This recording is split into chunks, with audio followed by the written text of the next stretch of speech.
stade. Et il me mord le compte, tu le vois.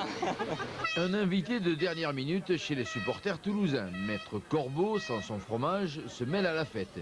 Une drôle d'idée, vu en plus son plumage relooké. D'abord, c'est parce que c'est noir. Et puis un peu de rouge, ça fait rouge et noir. Comme dernièrement, les brévistes avaient amené une piste blanche et noire. Et moi, j'ai pensé d'amener un corbeau.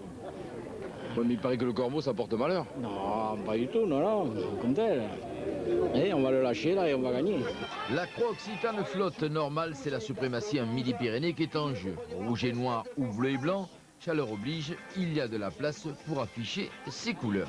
Côté Castré, ce terrain très toulousain convient. Je pense que c'est bien, c'est moins loin que si on avait joué à Lyon, donc il y aura plus de monde de Castres et c'est bien comme ça. Les supporters sont à la hauteur, les joueurs viendront avec nous. On sera à la hauteur. Une demi-finale à guichet fermé, 37 000 spectateurs, ça donne forcément du poids à l'ambiance. Le stadium chauffé à blanc et le virage stadiste aura de quoi pavoiser en première période, car Toulouse domine tous les secteurs de jeu. Sur ce ballon de récupération relancé par le talonneur Yannick Bru, les partenaires de Fabien Pelouse avec audace multiplient les passes, de quoi donner le tournis à détarné perméable en défense. Premier essai pour Cédric Desbrosses. Castres pris à la gorge, mais pas forcément étouffé. Pour preuve, ce ballon d'attaque qui pousse les Toulousains à la faute. Et regardez le métier du jeune Alexandre Albuy. Une pénalité rapidement jouée, des défenseurs piégés, le CO revient à 11-8. Le pied de Marfin et celui de Michalak rajoutent des points, mais surtout Toulouse, entreprenant et constant, se crée des occasions.